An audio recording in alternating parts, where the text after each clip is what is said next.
रह गया, उसको कोई नोटिस लेने वाला नहीं रह गया। आप ऑनलाइन कराइए, लेकिन ऑनलाइन का इंफ्रास्ट्रक्चर क्या है? जिस बच्चे को ऑनलाइन नहीं हुआ गया बिहार स्कूल एग्जामिनेशन बोर्ड में, मैंने भी उसकी पैरवी की, कहा हम बाद में कंसीडर कर लेंगे, लेकिन वो सड़क पर उसके अभिभावक, उसके माँ बाप टपला खाते रहे, इंटरटेन नहीं किया गया। पहली दफा था, दूसरी दफा था, आप ऑनलाइन कर रहे थे, एक काउंटर आप वैसे लोगों को रखते जहां नेट का प्रावधान, जहां नेट नहीं है, जहां काम नहीं कर रहे हैं, उनके भी बच्चे पढ़ते। आपने कहा कि हम ऑनलाइन अब मार्कशीट दे देंगे, सर्टिफिकेट दे देंगे। 60% बच्चों के बाप का नाम जहां होना चाहिए वहां बेटा का नाम, और जहां बेटा का नाम होना चाहिए वहां बाप का नाम। क्योंकि सभापति महोदय, उसके खास कारण है। आप जिस प्राइवेट एजेंसी को देते हैं, वो प्राइवेट एजेंसी कम मूल्य का आदमी रख के वो फीडिंग कराता है डाटा, और जब डाटा फीडिंग करता है तो पर डाटा एंट्री पर लेता है। उसको दिन भर में कितना डाटा एंट्री किया उस पर पैसा मिलता है, वो बाप के जगह पर बेटा का और बेटा के जगह पर बाप को कर देता है। और महोदय, जब बिहार स्कूल एग्जामिनेशन बोर्ड में जाता है या विश्वविद्यालय में जहां कहीं भी व्यवस्था है वहां जाता है, उसको 2 महीना 3 महीना घूमना पड़ता है, और उसको संशोधन करने में बड़ा रिश्वत लिया जाता है। इस पर, इसके ओर हम आपका ध्यान आकृष्ट करना चाहते हैं। सभापति महोदय, आज इंटरमीडिएट की कॉपी इनकी जांच हो रही है। बिहार के पता नहीं इनको, इनके अधिकारियों ने सूचना दिया है कि नहीं दिया है। बिहार के तमाम सेंटरों को क्लोज कर दिया है वित्त-रहित शिक्षक, और नियोजन के भी शिक्षक उसमें मिलके। उन लोगों का डिमांड है समान काम के लिए समान वेतन। महोदय, इस राज्य में कोई दूसरा एग्जाम्पल है जहां कोई काम कर रहा हो और उसको पैसे नहीं मिलते हो, एक्सेप्ट शिक्षा के? सिर्फ सर, ये जो स्कूल कॉलेज हैं वित्त रहित, और अगर आज वित्त रहित स्कूलों और कॉलेजों को सरकार बंद कर देती है, ड्रॉप कर देती है, तो ये बच्चे पढ़ेंगे कहां? आपने अपने लिखा है कि हम अनुमंडल में, हर अनुमंडल में एक हम डिग्री कॉलेज खोलेंगे। महोदय, जौ मिले ना गेहूं बाई करे खाएंगे क्या? जो अनुमंडल में, ब्लॉक में आपके वित्त रहित कॉलेज स्कूल है, उसको आपने प्रमोट नहीं किया। आपको 2 कट्ठा जमीन, 3 कट्ठा जमीन आपको प्राइमरी के स्कूल चलाने के लिए, खोलने के लिए, भवन बनाने के लिए कोई नहीं दे रहा है। आपका रिपुटेशन यहां चलाया है, वो तो 5 एकड़, 6 एकड़, 4 एकड़, 3 एकड़ अपना जमीन रखा है, इंफ्रास्ट्रक्चर है। आप उसको नहीं मानेंगे, हर साल इसमें से बदल के दूसरा में लिख देंगे कि हम बना रहे हैं। महोदय, मैं राज्य सरकार से आग्रह करता हूं आपके माध्यम से, आप सब काम करें। आप वित्त रहित जो शिक्षण संस्थान हैं, उनको 5-6 साल का अभी तक अनुदान नहीं मिला है, आप उसको तत्काल दिलवाएं। आप उसको, उन शिक्षकों को समान काम के समान वेतन की जो लड़ाई है, वह निश्चित रूप से मान लेना चाहिए। महोदय, अभी ये हेडमास्टर की नियुक्ति कर रहे हैं, प्रमोशन। महोदय, इसी सदन में मैंने सवाल उठाया था, 50% प्रमोशन से और 50% सीधी नियुक्ति है।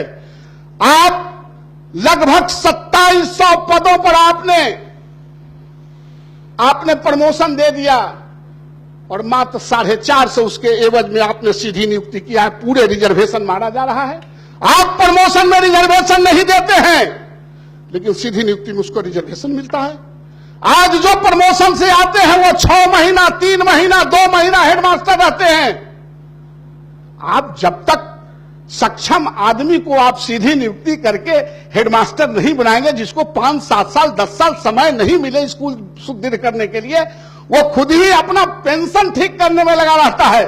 इसलिए मेरा आग्रह होगा महोदय कि आप पूरे अनुपात में जो 2700 से 3300 आपने हेडमास्टर का जो प्रमोशन किया है, उसके बैकलॉग आप एक भी अगर आप उसके प्रमोशन से करते हैं, उसके रेशियो में आप उसका बैकलॉग सीधी नियुक्ति से आप निश्चित रूप से कराना चाहेंगे, ताकि सम्यक रूप से सबों की हिस्सेदारी मिल सके। महोदय, मैं एक बात और आग्रह करना चाहता हूं शिक्षा मंत्री जी से। शिक्षा मंत्री जी, आप सब काम करें, लेकिन शिक्षकों को शौच करने वाले लोगों को भगाने के लिए हाथ में लाठी नहीं दें। शिक्षक लाठी चलाने का और शौच करते हुए बुजुर्ग के, गांव के गरीबों को, दलितों को, शोषितों को भगाने के लिए नहीं है। वो सम्मान का चीज है, वो सम्मान की जगह पर है। आप उसको इतना अपमानित नहीं करें कि वो बच्चों के सामने, चूंकि शिक्षक महोदय जो पढ़ाता है उसका भी ग्रहण करता है, शिक्षक जो लिबास पहनता है उसको भी देखता है, उसको रोल मॉडल की तरह देखता है, उसके रहने के तरीके से देखता है महोदय। इसलिए मैं चाहता हूं कि आप निश्चित रूप से, मुझे विश्वास है, कुछ करें या न करें, लेकिन आप इन शिक्षकों को लाठी देके ये शौच करने वाले लोगों को खदेड़वाने के लिए आप व्यवस्था नहीं करेंगे। आप शिक्षा मंत्री हैं। आज इस राज्य के जितने कलेक्टर हैं महोदय, सारे लोग शासन करना चाहते हैं शिक्षक पर। 20,000 शिक्षक को बीआरसी और जीआरसी में रखे हुए हैं। 20,000 शिक्षक को डिपुटेशन करके प्राइमरी को, और उनका काम क्या है? हर स्कूलों में अब इनका ईओ बीओ हो गया है सरदार, ये हो गया है सरदार, और असरदार हो गया है जिसको टीचर को लाए हैं। हर टीचर स्कूल में जाके पैसा वसूली कर रहा है। आप शिक्षकों को पढ़ाने के लिए भर्ती किया है, आप शिक्षकों का डिपुटेशन करके 20,000 शिक्षक बहुत होता है। इसलिए आप इसको तत्काल, मैं आग्रह करता हूं आपके माध्यम से कि अगर दलितों, शोषितों और गरीबों के बच्चों को पढ़ाना चाहते हैं तो आप 20,000 शिक्षकों का जो वर्षों से जो नेतृत्व कर रहा है बीआरसी जीआरसी में, इसको आप निश्चित रूप से भंग करेंगे। ये पैसा वसूलने का साधन नहीं होना चाहिए महोदय। मैं खत्म कर देता हूं महोदय, बोलना तो बहुत था लेकिन समय कम है महोदय।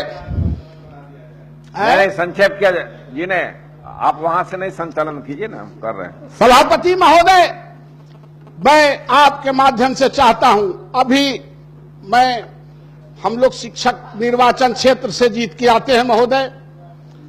हम लोग स्कूलों के इंफ्रास्ट्रक्चर पर देते हैं। सरकार की जो योजना हम लोग को विधायक योजना मिला है उसमें हम काम क्या करा सकते हैं? हम बाथरूम नहीं बना सकते हैं। मैं लिखा था मगध महिला कॉलेज में बच्चियों को बाथरूम नहीं था, तो मैंने लिख दिया बाथरूम बना दो। तो वहां के डीपीओ ने कहा कि नहीं, आप कॉलेज में बाथरूम नहीं बना सकते। हम तो कहां बना? तो विश्वविद्यालय में जहां रजिस्ट्रार और वाइस चांसलर बैठते हैं वहां बना सकते। महोदय, क्या मजाक है? हम गरीब बच्चों के लिए बाथरूम नहीं बना सकते। और मैंने माननीय मंत्री ललन सिंह जी से बात किया और मैंने संशोधन भेजा। अभी 4 महीना हुआ, अभी तक संशोधन नहीं हुआ। हम बाथरूम भी नहीं बना सकते। हम एक स्कूल में 10-10 पुराने स्कूलों में बाथरूम है, हम उसका रिनोवेशन नहीं करा सकते। अब नया बिल्डिंग टूटेगा तब उसमें बाथरूम बनेगा, नहीं तो बिना बाथरूम के रहेंगे। हम लोग बेंच डेस्क देते थे। 7 लाख और 15 लाख अगर हम नली गली बनाना हो, कहीं बाउंड्री कराना हो, तो हम लिख देते हैं सिग्नेचरी पाने तो हो जाता है। लेकिन 25,000 का, 50,000 का, 1 लाख का हम लोग फर्नीचर बेच देते थे। उसको कलेक्टर के यहाँ टेंडर में, अभी 2 साल से टेंडर हो रहा था। अभी मैंने कल पूछा डीपीओ से कि क्या हुआ जी, टेंडर होगा? बोला कोई टेंडरर आता नहीं। एगो टेंडरर आया था, एकल टेंडर में तो कलेक्टर से हो गया, आप कमिश्नर के यहाँ जाएंगे। बाप मरी है तो पूत राज करिए, जब तक दवा के दाम बूझिए तब तक पूत की आंखेगा। कहते हैं कानून का राज है। दिन के बाद आपका ये फकड़ा आया है। हाँ महोदय, समाप्त कीजिए। इसलिए मैं चाहता हूं शिक्षा मंत्री जी से कि आप यूनिवर्सिटी से लेके स्कूलों तक आप समय पर वेतन दीजिए। आप डिपुटेशन का काम बंद कर दीजिए। आप इन महावतों को नियंत्रण कर लीजिए और स्कूलों में बेहतर इंफ्रास्ट्रक्चर बहाल कर दीजिए। और अगर आप सचमुच में चाहते हैं, जो संभव नहीं है, तो आप निश्चित रूप से यह पहल करेंगे। शिक्षा आज ऐसा ट्रेन बन गया है महोदय, जिसमें सवारी बैठते हैं, सब कोई बैठता है, यात्री बैठते हैं, लेकिन ड्राइवर और गार्ड उसको स्टार्ट करके उतर जाता है। जो झंडी दिखा के रोकवाने वाला है वो अभी नहीं चढ़ता है, और जो इंजन स्टार्ट करता है वो अभी नहीं चढ़ता है। महोदय, इसका हस्र तो एक्सीडेंट है।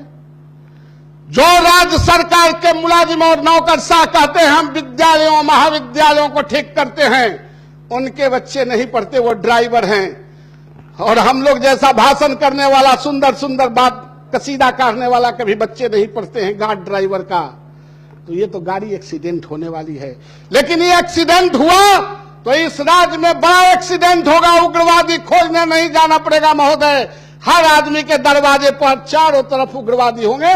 इसलिए मैं कहता हूं कि जिस तरह से आपने इस लाइन को कोड किया है, उसी के आधार पर आप शिक्षकों को सम्मान दीजिए, स्कूलों को सुदृढ़ करिए और समान काम के लिए समान वेतन आप जरूर दीजिए। यह शिक्षा है। इन्हीं शब्दों के साथ महोदय, मैं आपका बहुत वक्त लिया। मैं इसका विरोध करते हुए, जो शिक्षा में संचालन है, मैं इसका घोर विरोध करता हूं कि आप बेहतर शिक्षा के लिए बेहतर इंतजाम करें। पैसा से सिर्फ इंतजाम नहीं, ईमान से इंतजाम होता है। ईमान को ठीक रखिए।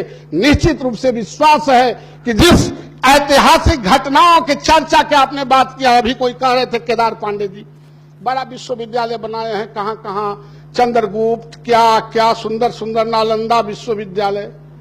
अरे आप बनाए 4 गो और 14 गो को मिटा दिए। पूरा पटना विश्वविद्यालय मिटा दिया, पूरा मगध विश्वविद्यालय मिटा दिया, अच्छा बिहार यूनिवर्सिटी मिटा दिया। आज बताइए कि इनके यहां बगैर कुलपति, केयर टेकर कुलपति पर चल रहे हैं। सरकार जब कंटिन्यू है तो कंटिन्यू कुलपतियों की नियुक्ति क्यों नहीं कर लेते हैं? आपको कर लेना चाहिए था।